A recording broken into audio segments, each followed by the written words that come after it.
14장 24절에서 27절까지 말씀입니다. 우리 한 절씩 교독하여 읽고 마지막 절인 27절은 함께 읽도록 하겠습니다. 제가 먼저 읽습니다. 수일 후에 벨릭스가 그 아내 유대 여자 드루실라와 함께 와서 바울을 불러 그리스도 예수 믿는 도를 듣거늘 바울의 의와 절제와 장차 오는 심판을 강론하니 벨릭스가 두려워하여 대답하되 지금은 가라. 내가 틈이 있으면 너를 부르리라 하고 동시에 또 바울에게서 돈을 받을까 바라는 거로 더 자주 불러 같이 이야기하더라. 이태가 지난 후 보르기오 베스도가 벨릭스의 소임을 이어받으니 벨릭스가 유대인의 마음을 얻고자 하여 바울을 구류하여 두니라. 아멘. 할렐루야. 아멘. 사랑하는 성도 여러분, 환영하고 축복합니다. 이 시간 계속하여 묵상하고 있는 사도행전 말씀을 함께 묵상함으로 우리의 마음과 우리의 삶을 다시 한번 점검하여 보는 시간이 되기를 바랍니다. 특별히 오늘은 이 본문 말씀에 나오는 벨릭스라는 사람을 가지고 함께 주의 깊게 살펴보기 원합니다. 끝까지 하나님의 말씀 앞에 어떻게 보면 자신의 마음을 내려놓지 못했던 이 벨릭스의 모습을 보면서 이 벨릭스가 마음에 담고 있었던 이 교만한 마음을 다시 한번 성경을 통해서 바라보면서 우리에게도 이러한 마음이 있지는 않은지, 우리의 삶 가운데 이러한 경험이 있지는 않은지 다시 한번 살펴보면서 우리의 마음을 점검하여 보기를 바랍니다. 영화를 보면 그런 장면을 쉽게 살펴볼 수 있는 것 같아요. 도둑들이 함께 모여서 어떤 거대한 프로젝트를 이제 위해서 함께 각기 다른 형태의 도둑들이 모여가지고 프로젝트에 참여하는 모습인 거죠. 그러한 영화를 보면 바로 빼놓지 않는 장면이 있다는 거예요. 한국 영화의 그런 장면을 보면 어떤 장면이 있냐면 그 프로젝트에 참여하는 도둑들의 과거 해상씬이 꼭 있다는 거예요. 과거를 되돌아보는 장면들이 꼭 있다는 겁니다.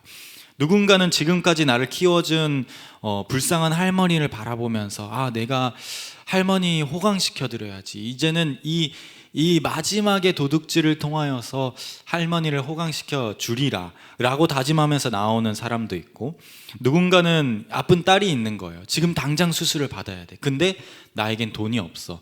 이제 진짜 이 마지막 도둑질로 인해 우리 딸을 잘 수술시키고 그리고 이제 건강한 가족을 만들면서 행복하게 살아가리라 라고 다짐하면서 나오는 사람도 있습니다. 또 누군가는 너무 삶이 무료한 거야. 이제 이 한국에서 사는 거 진짜 지긋지긋하다.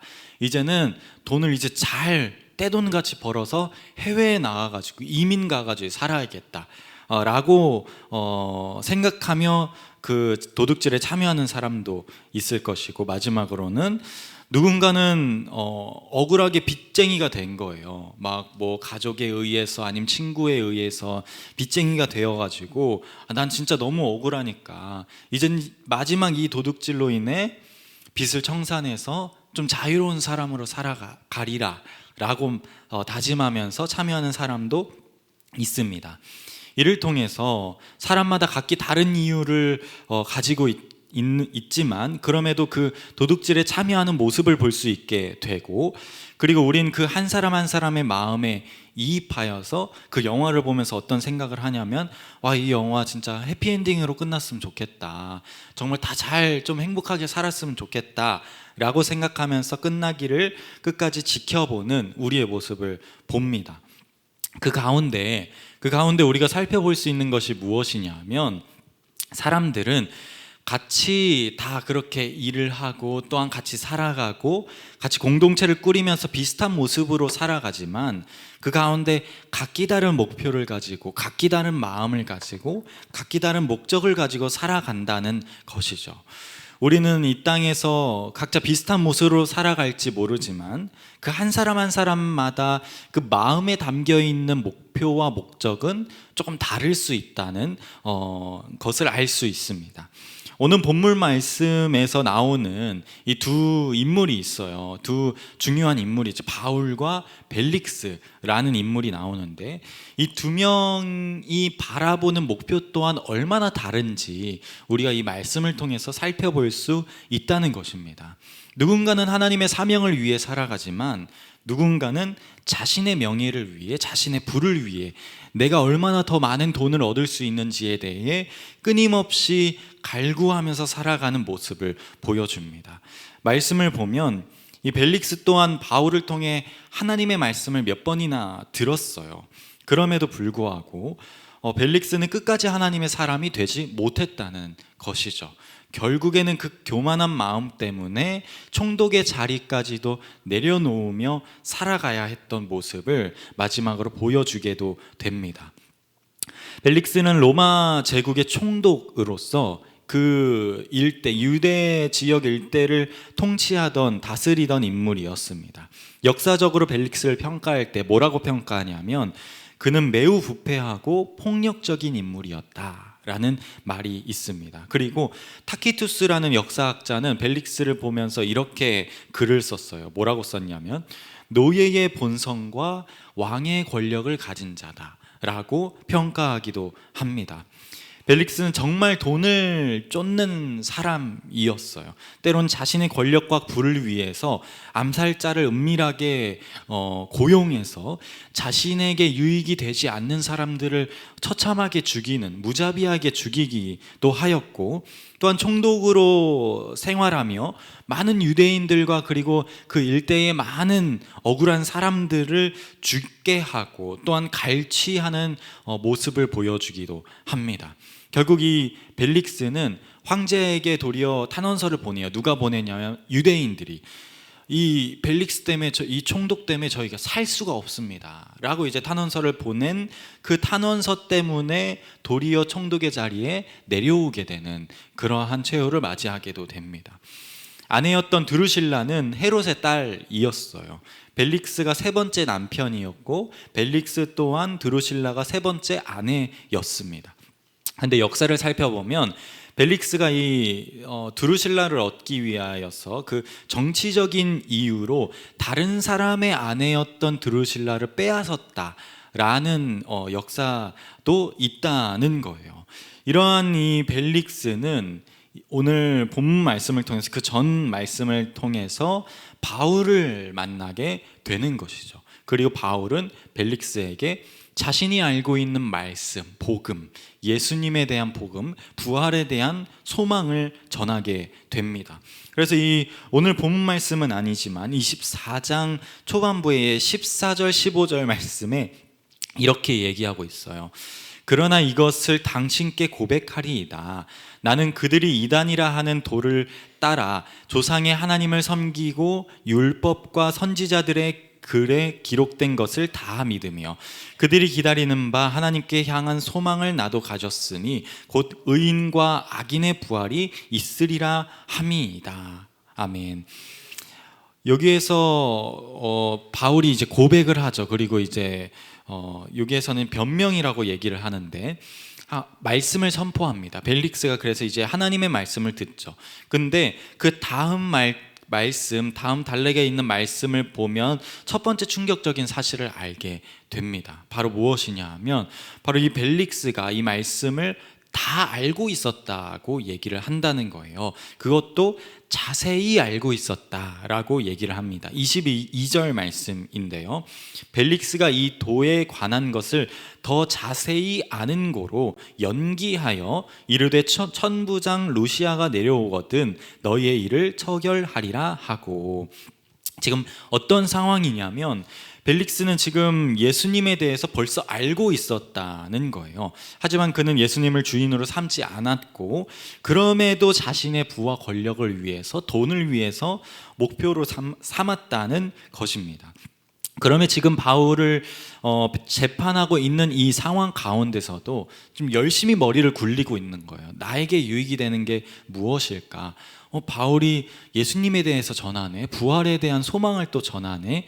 나도 그거 다 알고 있는데, 근데 지금 바울을 구하면 나에게 어떤 게 얻어질까? 아니면 바울을 감옥에 가두면 또 유대인들에게 내가 무엇을 얻을 수 있을까? 이렇게 열심히 머리를 굴리는 모습을 보게 된다는 거죠. 그래서 결국에는 이 재판을 속히 진행하지 않고 바울을 잠시 풀어주는 이 벨릭스의 모습을 볼 수 있게 됩니다.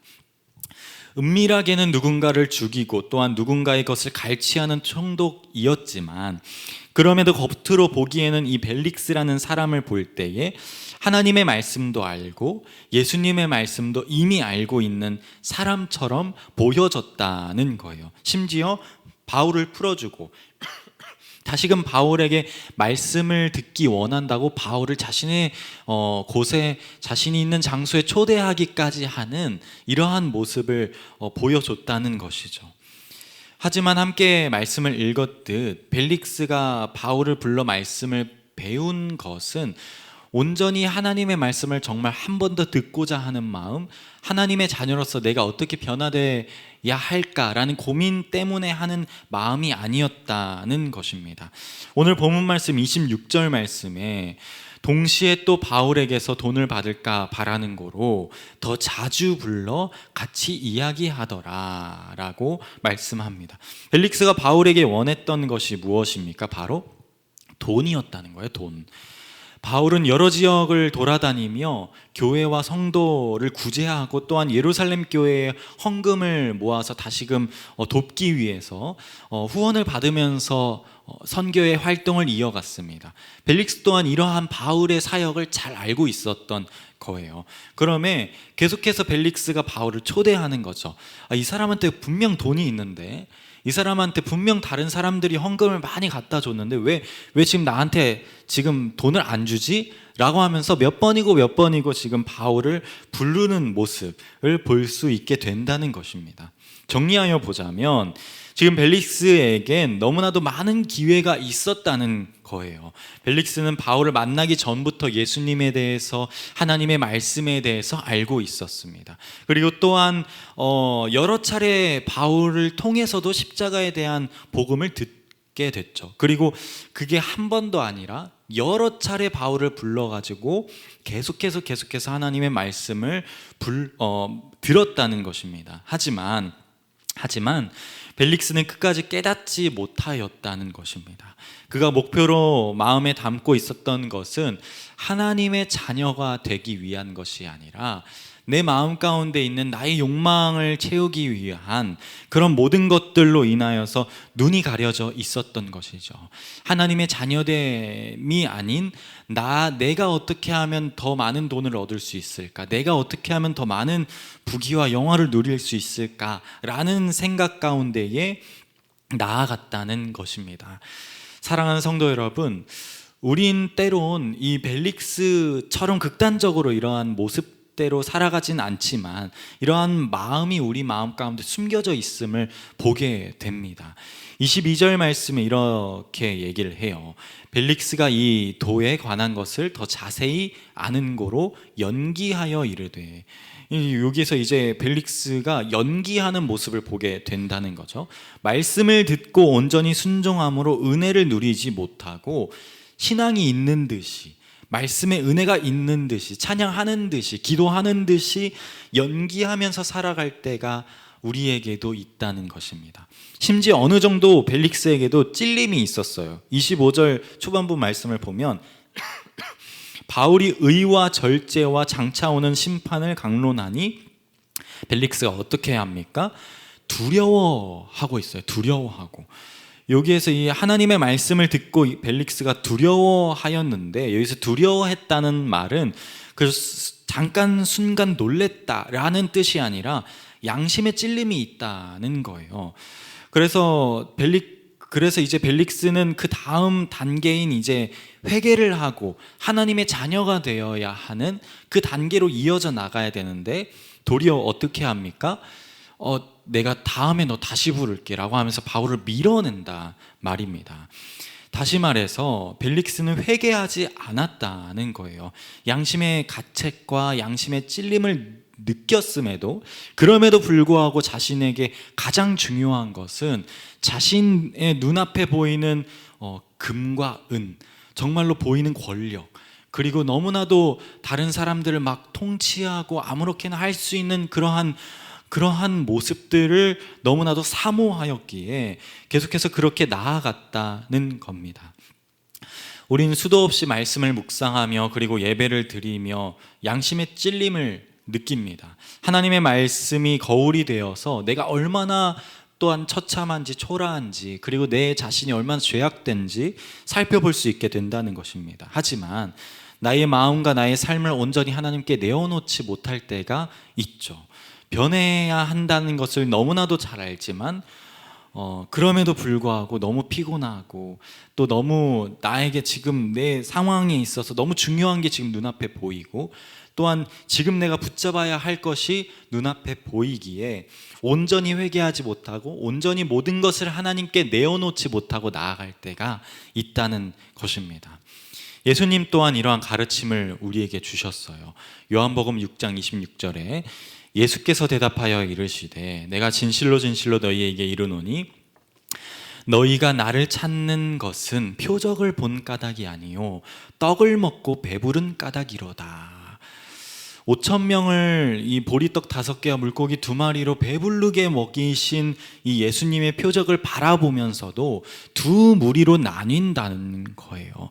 누군가는 그 표적을 통하여서 하나님의 아들이 정말 오셨구나, 이 예수님이 정말로 하나님의 아들이구나, 내가 그 은혜를 누렸구나 라고 눈물을 흘리면서 하나님을 찬양하면서 나아가는 무리가 있는 반면에, 지금 그 떡을 바라보며 예수님, 저 예수님 진짜 대단하다, 저 예수님 따라가면 또 다른 떡이 나에게 나오겠네, 또 다른 물이 또 나에게 나오겠네 라고 하면서 예수님을 쫓는 무리들 또한 있다고 이야기하고 계신 것입니다.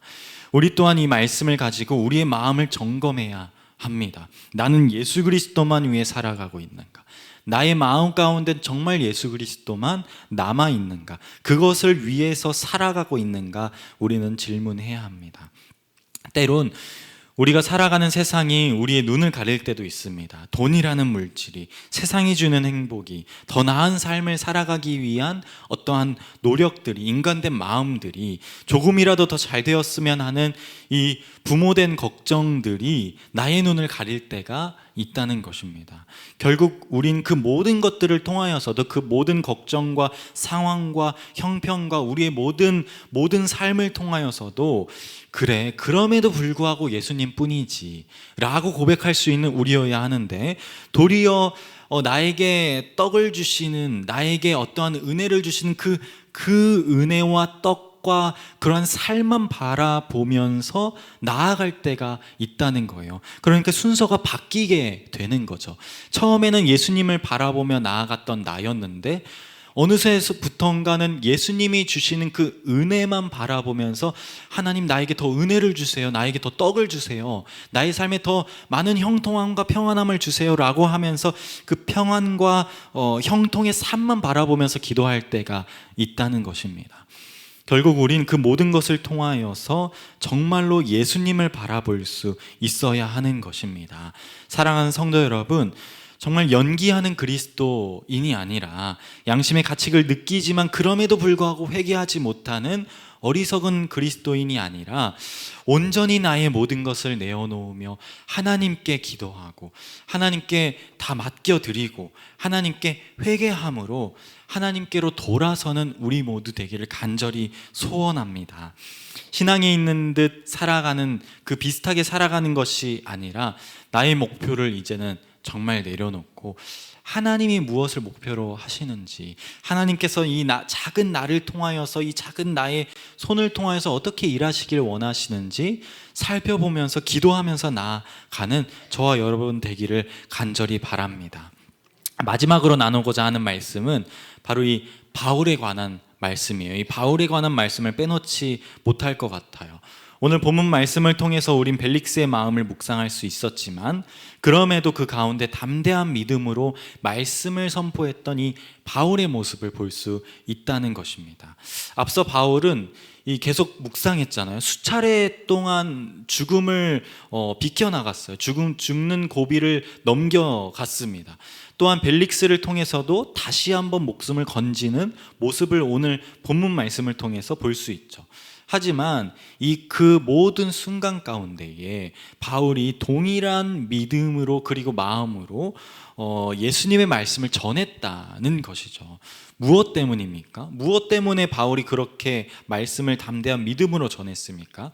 지난 수요일 날에 함께 또 묵상을 했었죠. 23장 11절을 보니까 그날 밤에 주께서 바울 곁에 서서 이르시되 담대하라, 내가 예루살렘에서 나의 일을 증언한 것 같이 로마에서도 증언하여야 하리라 하시니라. 아멘. 때론 두려운 마음 가운데 하나님께 간구하였던 바울이었습니다. 하나님, 제가 너무나도 두렵습니다. 지금 제가 죽진 않을까요? 라고 고백하는 바울이었지만, 그럼에도 불구하고 그 모든 사도행전 초반부 말씀을 통해서도 주셨던 그 약속, 너가 지금도 고난을 누리지만 걱정하지 마. 너가 로마에서도 지금 너가 전하고 있는 예수님에 대한 말씀을 전하게 될 것이다 라고 이 약속하신 하나님의 말씀을 붙잡으면서 나아갔다는 거예요. 그럼에 두려움에도 불구하고 믿음으로 나아갔던 바울이었다는 것입니다. 그럼에 바울은 너무나도 무자비하고 또한 지금 당장 어떻게 보면 바울이 마음에 안 들어서 뭐 암살자를 대동하다든지 아니면 뭐 군사를 대동한다든지 바울을 죽이거나 감옥에 가두거나 어떻게 하던 상관없는 사람이었어요. 이 벨릭스라는 사람이. 그럼에도 불구하고 바울이 어떻게 합니까? 벨릭스에게 담대한 믿음으로 말씀을 선포한다는 것입니다. 어떤 말씀을 선포하고 있다고 말씀이 얘기하고 있냐면 의와 절제 그리고 장차올 심판에 대해서 전했다라고 이야기합니다. 누구보다 돈을 좋아하고 또한 의롭게 살아가지 못했던 벨릭스였어요. 겉으로는 좋은 척, 신앙인 좋은 척 했지만 그럼에도 불구하고 돈을 위해서 무엇이든 하던 사람이 벨릭스였고, 그리고 이를 위해서 다른 사람의 아내까지도 빼앗아서 자신의 아내로 쟁취하는 사람이 벨릭스였다는 거죠. 근데 바울은 그 어떻게 보면 두렵고 떨어야 하는 그 대상 앞에서, 그리고 그 사람이 제일 싫어할 것 같은 그런 말씀을 가지고 지금 담대한 믿음으로 선포하고 있는 겁니다. 예수 그리스도의 의를 전했고 또한 벨릭스의 죄를 정죄하면서 절제에 대한 말씀을 전했다는 것입니다. 사랑하는 성도 여러분, 우리도 정말로 이 바울과 같은 믿음을 가진 자 되기를 바랍니다. 벨릭스는 보여주지 못했어요. 이 바울과 같은 믿음을, 바울과 같은 마음을, 온전히 하나님의 뜻을 따라 살아가는 그 모습을 우리는 그럼에도 불구하고 바울을 통해서 볼 수 있게 되는 것입니다. 내 앞에 누가 서 있든, 내가 어떠한 상황과 형편에 있든 정말로 담대한 믿음으로 말씀을 선포하고, 그리고 하나님의 약속과 하나님의 말씀을 믿음으로 언제나 동일한 마음으로 나아가는, 행동하는 그러한 바울의 모습을 볼 수 있게 되는 것입니다. 하나님의 사명의 길을 담대한 믿음으로 걸어가는 우리 모두 되기를 간절히 바랍니다. 20절 말씀, 20장 22절에서 24절 말씀 같이 한번 읽어보고 마지막으로 마무리 하겠습니다. 함께 읽어보겠습니다. 보라, 이제 나는 성령에 매여 예루살렘으로 가는데 거기서 무슨 일을 당할지는 알지 못하노라. 오직 성령이 각 성에서 내게 증언하여 결박과 환난이 나를 기다린다 하시나, 내가 달려갈 길과 주 예수께 받은 사명 곧 하나님의 은혜의 복음을 증언하는 일을 마치려 하면은 나의 생명조차 조금도 귀한 것으로 여기지 아니하노라. 아멘. 우리 또한 하나님께 받은 사명을 마음에 품으며 담대한 믿음으로 걸어가는 저와 여러분 되기를 간절히 소망합니다. 결박과 환난이 우리를 기다린다 할지라도 그럼에도 불구하고 나의 생명조차 조금도 귀하게 여기지 않는 이 바울의 마음처럼 우리 또한 정말로 우리의 상황과 우리의 삶을, 우리의 몸을, 우리의 모든 생명을 다 하나님께 맡겨 드리는 것이죠. 그러면 어떻게 되냐면 하나님께서 어떻게 약속하시냐면 바울에게 약속하셨잖아요. 너가 지금은 두렵고 떨릴지라도 예루살렘 아니 로마에서도 동일한 복음을 전할 것이다. 우리에게도 그렇게 약속하시는 거예요. 너희가 정말 하나님의 자녀로 살아가면서 두렵고 떨리고 그리고 넘어질 것 같고 힘들고 좌절할 것 같은 그러한 마음일지라도 너가 정말로 하나님의 자녀로 살아가고 너가 정말로 하나님의 사명을 담고 살아가는 너희라면 너희의 모든 길을 이제는 내가 책임질 거야. 내가 약속할 거야. 너가 어느 길을 가든지 그 로마에서 증언하기를 약속하신 그 하나님이 우리에게도 임할 것이다 라고 말씀하고 계신 것입니다. 그러면 아무나저도 그러한 은혜 가운데 믿음의 길을 걸어가는 저와 여러분 되기를 간절히 기도하고 소망합니다. 나의 길을 책임지시는 그 하나님의 은혜, 그 하나님의 사랑을 누림으로 온전히 하나님의 길을 걸어가는 저와 여러분 되기를 간절히 기도하고 소망합니다. 우리 찬양함으로 기도의 자리로 나아가겠습니다.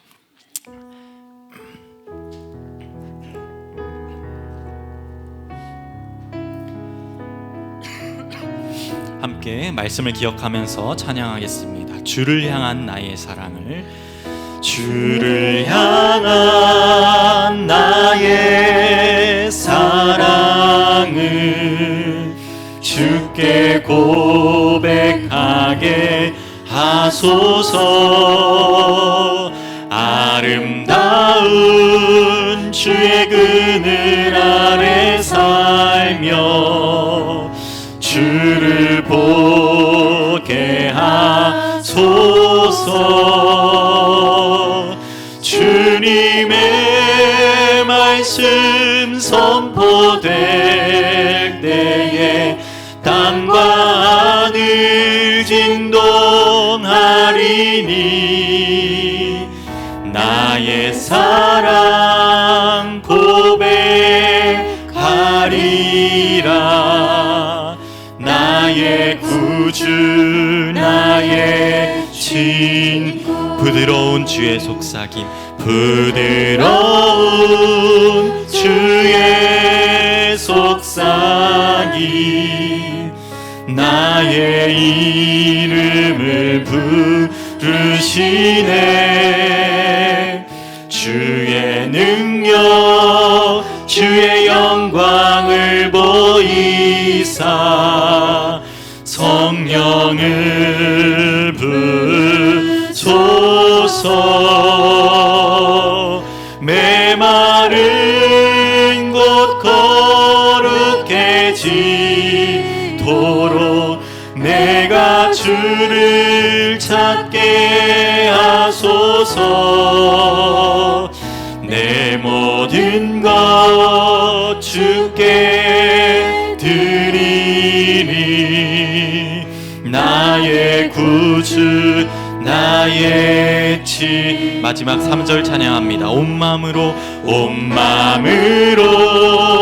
주를 바라며 나의 사랑 고백하리라. 나를 향한 주님의 그 크신 사랑 간절히 알기 원해. 주의 은혜로 용서하시고 주의 은혜로 용서하시고 나를 자녀 삼아 주셨네. 나의 사랑 고백하리라. 나의 구주 나의 친구. 우리 이 시간 말씀을 붙잡고 함께 기도하기 원합니다. 우리의 연약한 심령을 붙잡으며 하나님께 온전히 회개하는 시간이 되기를 바랍니다. 하나님 연약한 나의 마음 때문에 하나님의 말씀을 바라보지 못하였던 그러한 모든 연약함을 이제는 내려놓게 하시고 온전히 하나님께 회개함으로 하나님께 모든 것을 내려놓고 담대한 믿음으로 하나님의 사명의 길을 감당할 수 있는 내가 되게 하옵소서. 정말로 벨릭스와 같이 끝까지 하나님의 말씀을 들었고 또 들었음에도 불구하고 그럼에도 불구하고 하나님께 회개하지 못하고 양심의 가책 안에 돌아서지 못하였던 그러한 모습이 아니라 담대한 믿음으로 바울과 같이 하나님의 말씀을 붙잡으며 사명의 길을 걸어갔던 어떠한 상황 가운데서도 하나님의 말씀을 붙잡으며 담대한 믿음으로 나아갔던 바울과 같은 믿음을 허락하여 주시옵소서. 그렇게 나를 붙잡아 주시고 나의 삶을 책임져 주시는 하나님의 은혜를 누리는 내가 되게 하옵소서. 우리 한번 주여 한번 부르짖고 기도하며 나아가겠습니다. 주님, 하나님 아버지, 하나님 우리의 마음을 붙잡아 주시옵소서. 하나님의 은혜 가운데 하나 되게 하셔서 정말로 연약한 나의 성품과 연약한 생각들, 아버지 죄악된 마음들, 행동들 다 내려놓게 하시고 이제는 정말로 하나님의 자녀답게 살아갈 수 있는 내가 되게 하여 주시옵소서. 주님 함께 하셔서 온전히 하나님의 은혜 가운데 거하여 하나님의 말씀을 바라봄으로 나아갈 수 있는 주의 자녀들 될 수 있도록 주님 인도하여 주시옵소서. 하나님 우리의 마음을 붙잡아 주셔서 온전히 하나님의 마음을 닮아감으로 더욱더 하나님의 자녀답게 살아갈 수 있는 우리 모두 될 수 있도록 주님 인도하여 주시옵소서. 우리에게 그러한 믿음을 허락하여 주시옵소서. 바울과 같이 정말로 어떠한 상황 가운데서도 형편 가운데서도 하나님의 말씀을 붙잡으며 나아갈 수 있는 우리 되게 하시고 그 사명의 길을 걸어가기에 합당한 정말 부족함 없는 믿음을 허락하여 주셔서 온전히 우리의 상황과 형편을 뛰어넘으며 전능하게 일하시는 하나님을 정말로 신뢰함으로 믿음으로 나아갈 수 있는 우리 모두 될 수 있고 주님 인도하여 주시고 함께하여 주시옵소서. 온전히 모든 상황과 형편을 아시는 주님께서 아버지 한 번 더 기도하기 원합니다. 이 시간은 우리 다가오는 여름 사역을 위하여서 지금도 진행되고 있는 여름 사역을 위하여서 기도하기 원합니다.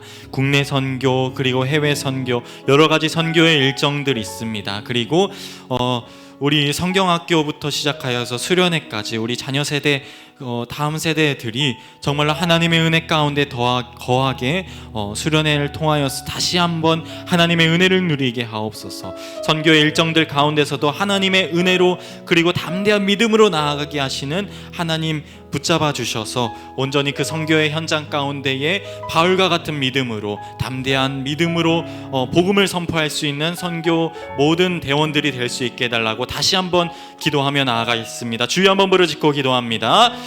주여,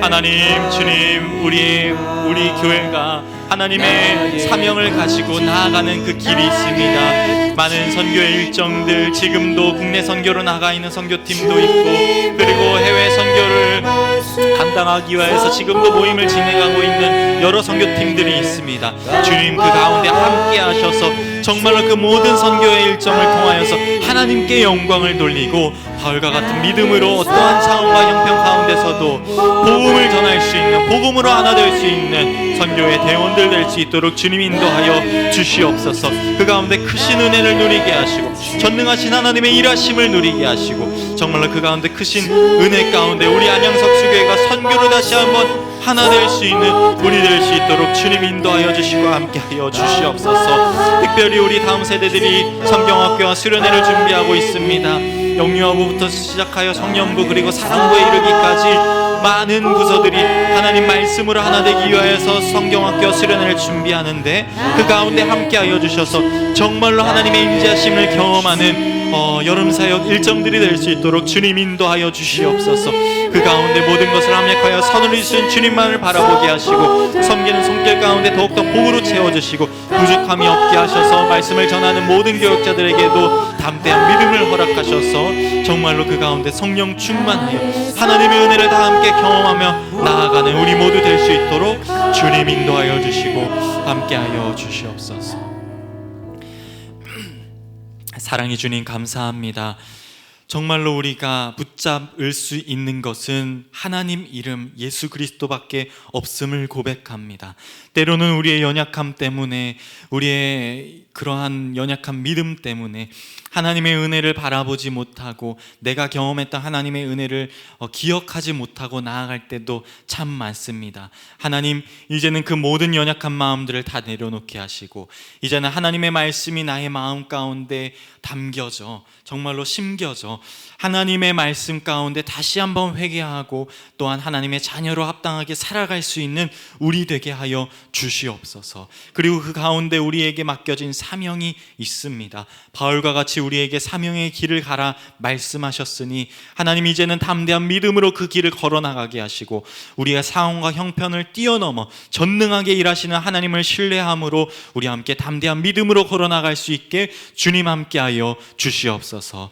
또한 우리 석수교회에서 여름 사역을 많이 지금 진행되고 그리고 계획하고 있습니다. 국내 선교회 일정들, 해외로 나가는 선교회 일정들, 많은 모임들과 또한 고민들과 지혜들이 필요합니다. 하나님 인도하여 주시고 그 가운데 하나님의 크신 은혜를 누리며 바울과 같은 믿음으로 그 상황과 형편이 어려울지라도 그럼에도 담대하게 복음을 전할 수 있는 선교팀들 될 수 있도록 주님 함께하여 주시옵소서. 그리고 우리 다음 세대들이 성경학교가 여름 수련회를 준비하고 있습니다. 그 말씀을 통하여서 그 기간을 통하여서 우리 모든 다음 세대들이 하나님의 말씀 가운데 하나 되게 하시고 하나님의 자녀로서 다시 한번 성장하게 하셔서 말씀을 전하는 교역자들부터 시작하여서 섬기는 모든 선생님들 그리고 참여하는 모든 학생들과 어린이들까지 하나님께서 주관하여 주시고 통치하여 주셔서 모든 것이 복음으로 하나 되고 온전히 하나님을 기쁨 다해 찬양하고 눈물을 흘리면서 기도하는 시간 될 수 있도록 주님 모든 일정 가운데 함께하여 주시옵소서. 우리를 너무나도 잘 아시는 주님께서 우리의 모든 인생을 책임지실 것을 믿으며 예수님의 이름으로 기도합니다. 아멘. 주기도문으로 예배를 마치겠습니다. 하늘에 계신 우리 아버지여, 이름이 거룩히 여김을 받으시오며 나라의 임하옵시며 뜻이 하늘에서 이루어진 것 같이 땅에서도 이루어지리이다. 오늘날 우리에게 일용할 양식을 주옵시고 우리가 우리에게 죄 지은 자를 사하여 준 것 같이 우리의 죄를 사하여 주옵시고 우리를 시험에 들게 하지 마옵시고 다만 악에서 구하옵소서. 대개의 나라와 권세와 영광이 아버지께 영원히 있사옵나이다. 아멘.